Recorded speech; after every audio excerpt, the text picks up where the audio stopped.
Welcome back, McFly subscribers. We are continuing the redfish fly series with the fly I designed. I call this the McFly foam shrimp, and it's one of my favorite flies to fish for reds when they're tailing in sandy or hard bottom flats. Now I will discuss this fly and its uses later in the video, as I'm sure you all want to get started tying right away, but in case you haven't seen this channel before, this is McFly Angler.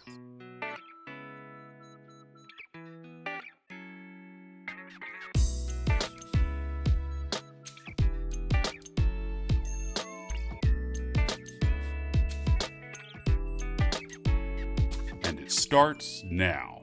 Okay, let's start tying now. Place the hook securely in your vise. For a hook, I'm using Risen's O'Shaughnessy hook in size 2. This is a long shank stainless hook with an extremely strong wire. This allows us to bring in redfish without bending our hooks. Now we need to have the eye bent down a bit, as it will help offset the line connection and keep this fishing hook point up. So let's put the eye in the vise with the hook point facing away from us, and then bend this hook by pushing it with our thumb in the direction of the hook point. We do not need a drastic bend here. We're only trying to offset that line connection just a tad. Alright, then place the hook back in your vise securely. For thread, I'm using Vivus 140 power thread, which is a thick and strong thread, and it's also a flat thread which can help with tying in foam. Start your thread right near the bend that we just made near the hook eye, and then snip off the waist. Now let's go down the hook shank about 2 hook eye lengths, and then come back up to just behind the hook eye, and then back down right in the middle of the thread base that we just made. Now for the weight. And I'm using Risen's brass Dumbell eyes. These are gold with silver eyes.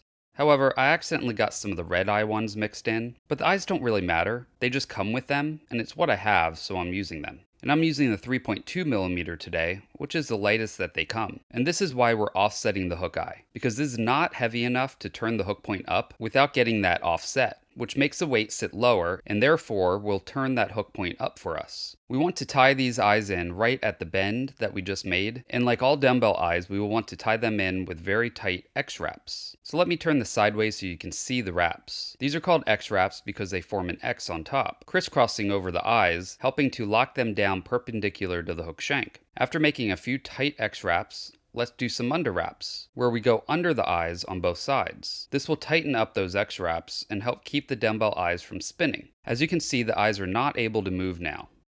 But if they're not perfectly perpendicular, you can adjust them with some extra force. Let's go ahead and glue them into place now to make sure that they won't spin. For that, I really like this Solarez Ultra Thin Resin. It has a handy paintbrush in the cap for easy application. Just paint a little on the top and underside of the Dumbell eyes, and then cure it in with your UV light. Now, it's probably a good idea to move your thread out of the way though. But once zapped with the UV light, this cures hard and doesn't need to dry like superglue, allowing us to continue tying right away. So let's bring our thread down to the start of the hook bend.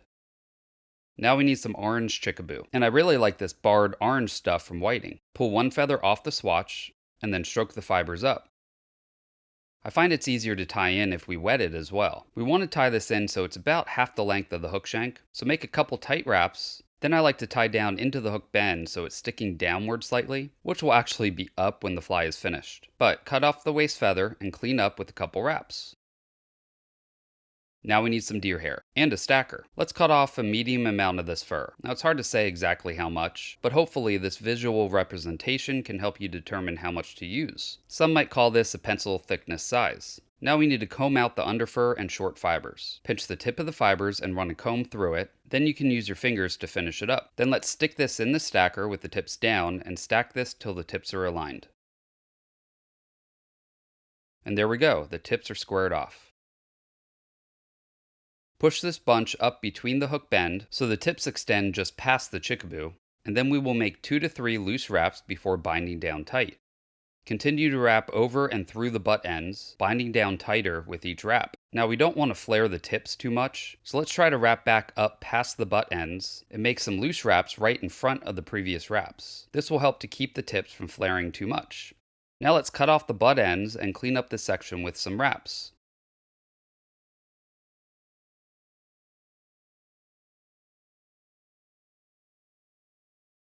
Now for some crystal flash. And you can use any color, but today I'm just using pearl. Cut one strand off the hank, and then double it up and align the tips. Now let's split the 2 ends on either side of our hook bend, and then tie them in so they're about 2 hook shank lengths long.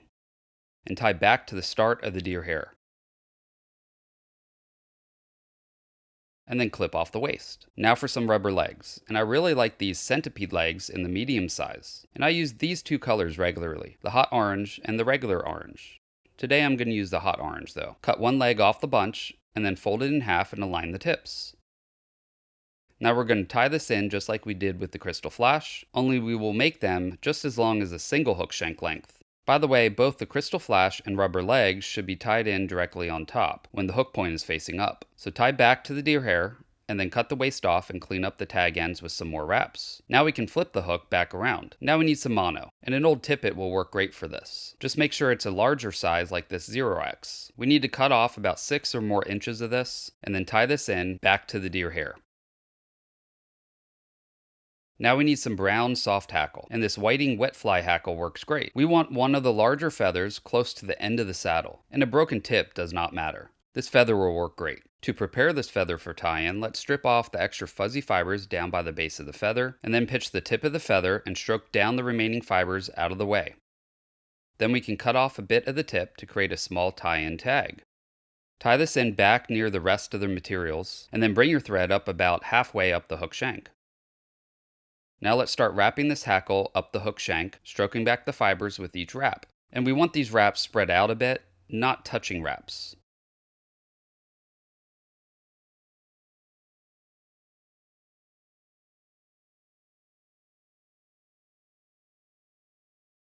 Once we use up the feather fibers, then capture the feather at the bare stem, and then wrap back up onto the fiber with a few wraps. If you pull the stem back and wrap over it with a couple tight wraps, then you can just break it off clean without having to cut off the stem. Now for some dubbing, and I really like this UV2 Diamond Bright.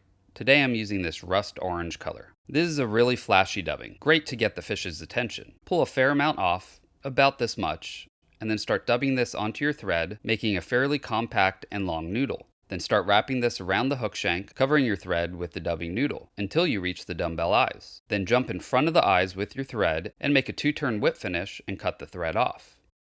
Now for the foam. Here I have a large sheet of yellow 2mm craft foam. And I also have this cutter that River Road Creations made for me, specifically for this fly. This makes each fly come out uniform. However, these cannot be purchased as it's not part of their regular lineup. I will show you in a minute how to cut these yourself though, but first I'm going to cut out a couple of these shrimp backs, as I plan on tying up a bunch for an upcoming redfish trip. Okay, let's try cutting some by hand here. Measure out about a hook gap width, and then cut out a strip.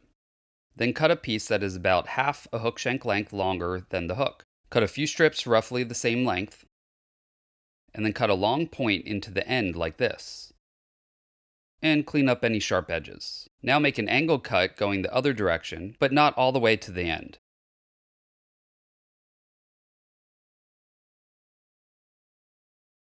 Then cut an angle into the last part of the cut there. This creates a little tail. Then I like to knock off the sharp corners also.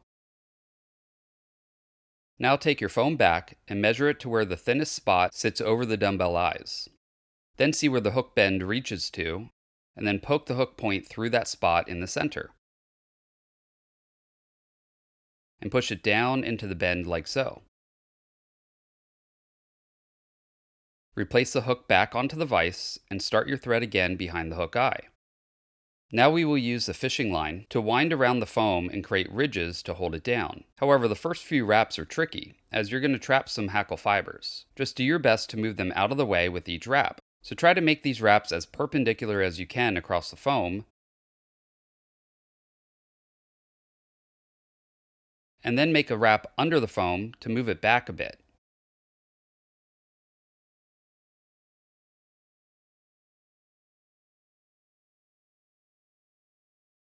Then make another wrap over the foam, trying not to make too much of an angle, and then wrap under and over and under and over until you get close to the back of the hook.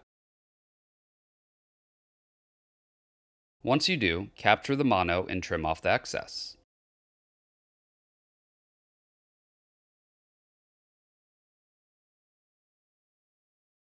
Then make one last rib with your thread over the back part of the tail and wrap over it a couple times. And then pull the tail up and wrap under it, right behind the hook eye, and then whip finish the fly on your hook.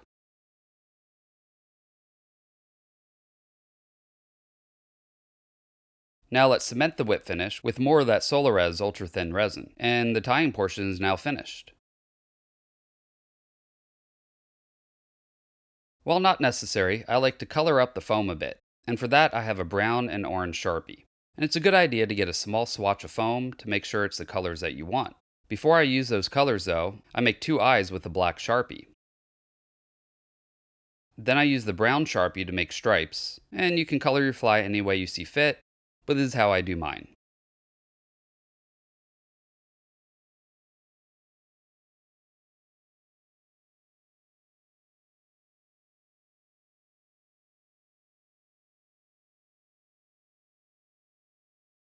And then I use the orange to fill in some of the gaps, and this gives a nice mottled look to the back of the shrimp.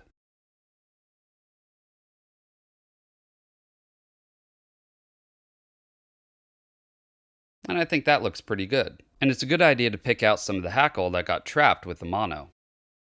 Okay, one last step is to separate some of the hackle slightly to help it move outward like little eggs. And there we go, the finished McFly foam shrimp. Like I said, this is my favorite fly to fish for tailing reds in hard bottom flats. It's a semi-realistic looking fly, so there is nothing that makes the fish spooked, and I designed it for that purpose in mind. It has a very light weight, and the foam helps this to sink slowly to the bottom, so it's less likely to slap the water surface, which can spook them.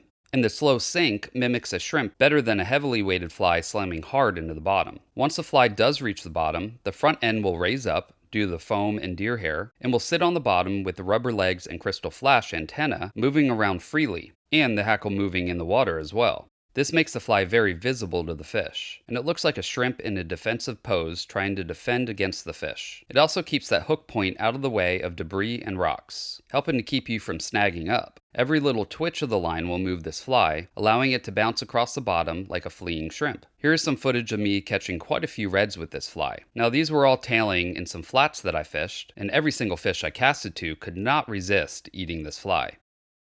Not see my fly. Oh yeah! Woo! Second red of the day.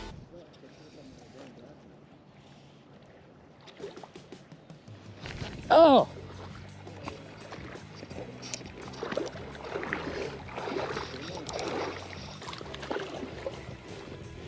Alright, well I'm 2 flies into my redfish fly series for this month.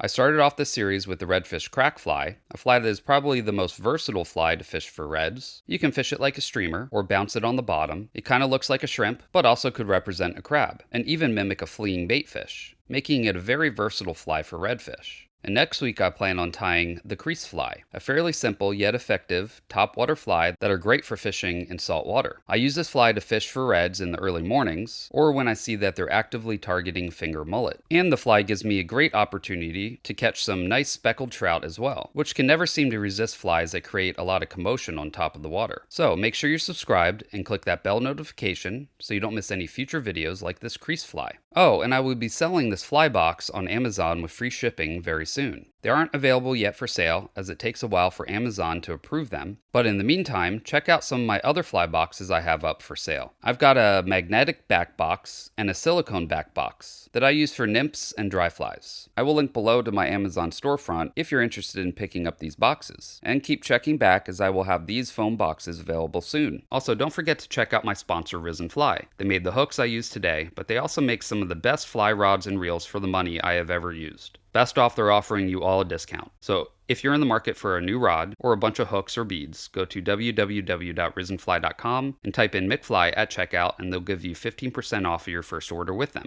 Okay, well thank you all for watching. If you like this video, please do me a favor and click the like button. Also, please share all my videos with your fishing friends. I will see you on the next video. Now you go catch some fish.